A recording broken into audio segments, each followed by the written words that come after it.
I'm not sure if I'm an idiot. Gonna provide some background. I'm in my 60s now.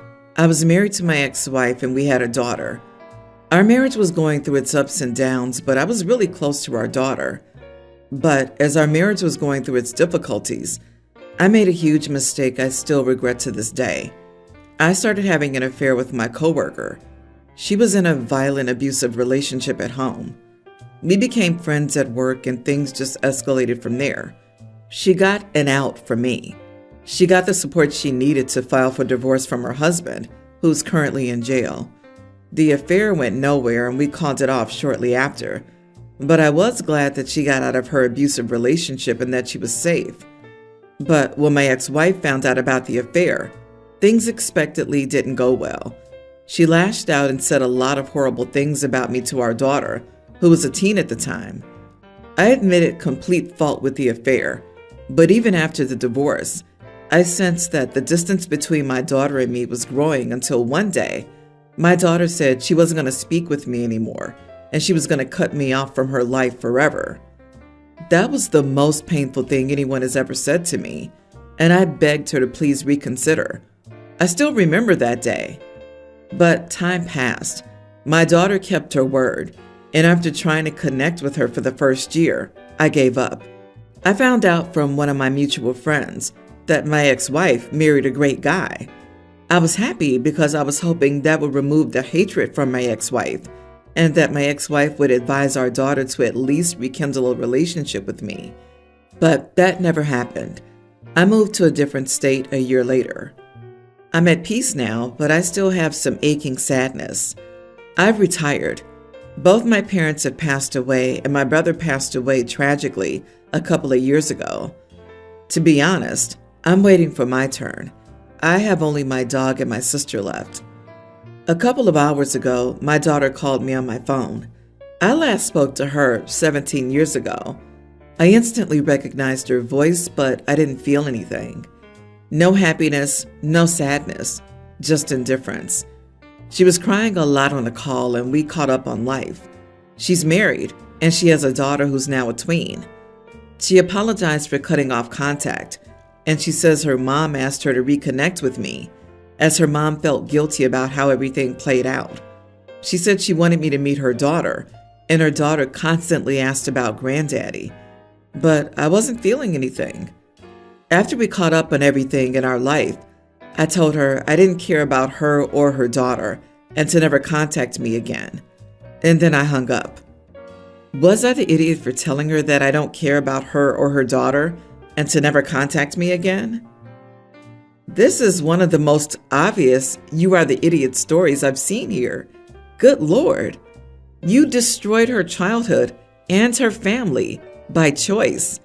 Where there's forgiveness, there is love. Your daughter forgave you enough to call you and apologize and express sadness and devastation over the lost time. You responded callously and hung up on her. I have only my dog and my sister left. You had a chance to have your daughter. I think OP did them a favor in the long run. All these years later, he still has so many nice words for the woman he cheated with, but blamed his daughter for being devastated that he destroyed their family and gave up ever trying to speak to her again after a year and moved out of state. This guy's under the absolute delusion that he was a good father. She's probably better off without him, and so is her daughter. Not to mention that the daughter is completely valid in feeling betrayed in her own right. When men with families cheat, they aren't just harming the wife. He blew up his daughter's entire world and exploded her trust in him. It is true no one falls in love faster than two married coworkers. In this life, we owe nothing to anyone except our children. Pull your head out of your butt and fix it. But you wouldn't get it. He was saving his coworker. As a father of a daughter myself, dude, screw off. You're a darn idiot. And stop acting like the victim here. Your daughter's not a hurt teenager anymore. She has matured, reflected on things in her life, and reached out. It's too bad she was right about you in the first place. Enjoy wallowing in your lonely misery. For context, I, 28 female, attended a family dinner with my mom, dad, and sister 26, yesterday. My sister's due to give birth soon and decided this dinner would be the perfect time to announce the name that she chose for her first child. My sister's always been obsessed with aesthetics. Her whole house is beige and rather depressing, if I'm honest. The nursery she built for the baby is also beige and gray, and she'll not accept colorful gifts for the baby. I can tell her husband hates it, but he won't admit it. Now, here's the issue. I'm very prone to laughing at inappropriate times. I'm autistic and find it harder to filter what I say and my emotions, which can lead me to reacting to things in ways that can offend people. I didn't think this would cause issues until she revealed her baby's name. So we're all done with our dinner. We're looking at my sister as she announces her baby will be named Brooke Lee Willow Rose, insert surname, spelt exactly like that. And then I burst out laughing and said, "You cannot be serious." I am now banned from all family dinners. Is the name really that bad? Was I really a massive idiot? Brooke Lee, Leeigh, Willow, sounds like a law firm specializing in garden landscaping. Poor kid's name will be a spelling nightmare. Like, there's no getting around the fact that making fun of someone's baby name is idiotic. But some things are just asking to be mocked. If she's into aesthetics, she should try picking names and colors that are actually good. You are the idiot, but that poor kid. Broccoli? She thinks it's a good idea to name her child Broccoli Willow? I'm sorry, but as a primary school teacher, Brookley sounds too close to broccoli, not to be made fun of. A sad beige house for a sad beige baby.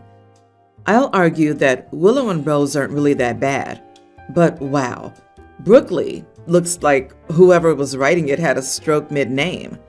Everyone's the idiot here. The banning is weird. To disown you over this seems like a big reaction. I'm guessing you're exaggerating, or this isn't the first incident. You're more than old enough to notice that people don't like being laughed at, and more than old enough to know that this doesn't get your point across. Learn techniques to help you stop blurting things out. This should have been addressed when you were a kid, but it's not too late to take responsibility now that you're an adult. Mindfulness techniques, pause and breathe, mental checklist, etc. Update. After writing this post, I decided to call my sister and apologize, as when I wrote down what happened, I did realize what an idiot move that was. I said I was sorry for laughing and I apologized for using my mental disability as an excuse, and offered to treat her to lunch as an apology. Understandably, she was reluctant to forgive me, but she did, for which I'm thankful. She said she was hurt by my actions, which I understood, but was willing to look past it. I knew posting this story here would give me the slap in the face that I needed, which I appreciate. And if anyone is wondering, the name is staying. I didn't comment at all on it. I was taking pictures at a family wedding as a favor. I was being paid about half of what I normally charge, and I was fine with it. The bride is my favorite cousin, and her husband is amazing. During the formals, the wedding party was great, and I got a lot of great shots. When it came time to take pictures of different family groups with the couple, people were idiots. They wouldn't stop talking or looking away from the camera. I tried politely reminding everyone that the camera was the big black thing on the tripod and that it took still images, not video. I was repeatedly told to shut up and stop being a smarty and that they knew what a camera was. I asked my wife to record a video of the responses for me. My cousin was delighted with the pictures from the ceremony, the formals, and the reception. She laughed her butt off at the family pictures. In about half of them, people are looking off in all different directions instead of at the camera. In most, people also have their mouths open. She thought they were hilarious, and her husband agreed. I started getting crap on social media from the family about the terrible pictures. I replied that I had tried to explain to them that the camera was the big black thing on the tripod and that it only took still pictures. They said I should have waited for them to be ready. So I started posting the short video clips of people being total buttholes to me. My mom said that I went too far and that they wouldn't ask me to take pictures for them again. I did a fake cry and said, "Boo-hoo." She called me a smart aleck. Please let me state that I do not think I'm the idiot in this situation, but many people do. They're upset because they don't often dress up and get together, and they don't get good pictures. Not the idiot. The photos are an accurate reflection of their behavior on the day. The only people whose opinions matter about the photos are the bride and groom who hired you. If they like them, then no issue. They've embarrassed themselves and don't like that their online tantrum turned around on them. It's easier to be right until evidence comes forward. And it sounds like they didn't give you the respect that they would have given a photographer they didn't know. Absolutely. I used to do wedding photography, and this happened from time to time. I sometimes assumed that the disrespect was due to my being a woman, and sometimes that they were just oblivious or intoxicated. I would try to make comments the same way you did to various results. The bottom line is they have a responsibility to cooperate if they want good photos. It's stunning how many people don't get that. They are jerks for not cooperating and then blaming you. That's their problem, and you posting proof of their misbehavior is just more of that. You aren't the idiot for defending yourself, particularly when the couple doesn't mind either. I, 28 female, am 29 weeks pregnant with fraternal twins, a boy and a girl. I was lucky enough to get pregnant almost immediately after going off birth control. My sister-in-law, 38, who I'll call Jane, has fertility issues and has not been able to have a baby after more than a decade of trying and multiple rounds of IVF. A few days ago, my family came over to my house to hang out.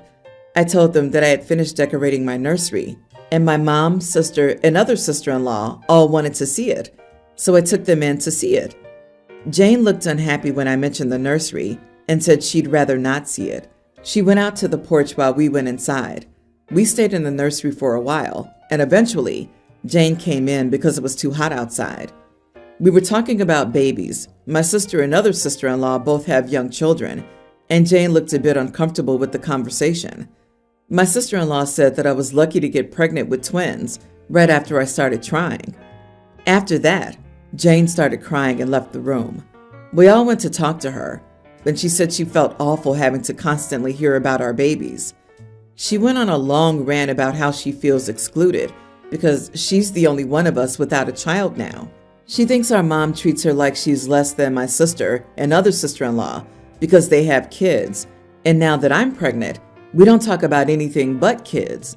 She said it's insensitive when we know that she's infertile. She was like this for all of my sister and sister-in-law's pregnancy. She insists on coming to all the gender reveals, baby showers, and birthday parties, but spends all her time there wallowing in her misery and even starts crying sometimes. I kind of want to uninvite her from my baby shower next week because I'm scared she'll ruin the vibe. Am I the idiot if I did that? I feel bad for her, but she can't keep bringing negativity to all our celebrations. I told my mom that I wanted to uninvite her, and she said that I shouldn't because she's family, and we need to support her instead of excluding her even more. Not the idiot, but why not say to Jane, you want to acknowledge how she might be feeling. You want to invite her, but you wonder whether she'd prefer some one-on-one time before the baby comes. Perhaps a spa day or the theater. Something to tell her she's important to you. When the baby comes, it'll be harder to give her that. You can let her know you wanted her to know she matters too before things have to change. Info. Is sister-in-law invited on outings that don't revolve around children and babies? Everyone came to hang out, and instead of having a movie day, a book club, a crafting session, or whatever, the entire conversation revolved around babies, pregnancy, how fast you got pregnant, and so on. Had it occurred to anyone to have some not baby-centric hangouts? You can have children at home and not make the entire time about the kids. This seems like a case of insensitivity and a lack of awareness. I don't actually think this does show insensitivity and a lack of awareness. This isn't OP's friend. This is OP's sister-in-law. Family gatherings with the in-laws generally include the kids because they're family gatherings. My husband's family has never invited me over for a kid-free movie day, book club, or crafting session. I do spend kid-free time, yes, but not with my in-laws. We aren't people who grew close due to common interest. They're the people who are related to my husband. While I do expect to be included in family time, I don't expect them to organize non-family hobby time with me. We don't even share any hobbies. I don't think the issue is I'm worried Jane doesn't really want to come, so letting Jane off the hook won't help. Jane wants to come. She insists on attending all these events and then makes herself the focus and brings everyone down. Someone needs to tell Jane, with kindness and love, hey, look, it sucks that you haven't been able to have kids, but it's also not our fault. It's not okay to make OP feel like she's an idiot simply for being pregnant. It has to be okay for her to celebrate. My parents named me, nearly adult female, Sawyer. My middle name is more obviously a girl's name, but I love my first name, and I don't love my middle name. Most of my paternal family hates my first name, though. They hate that I'm a girl with a boy's name. Some family members have tried convincing me to use my middle name instead. I always told them that I love being Sawyer, though.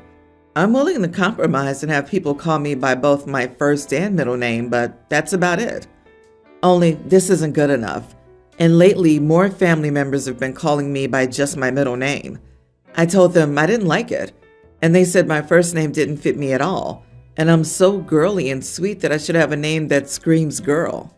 I told them Sawyer fit me perfectly, and I always loved having my name be a little unexpected. It bothers me when people call me by my middle name because I don't like it at all. This did not make them stop, so I told them last Saturday that I wouldn't respond if they used my middle name. I was told I was behaving childishly, and my middle name is still part of my name, and they should be allowed to call me that.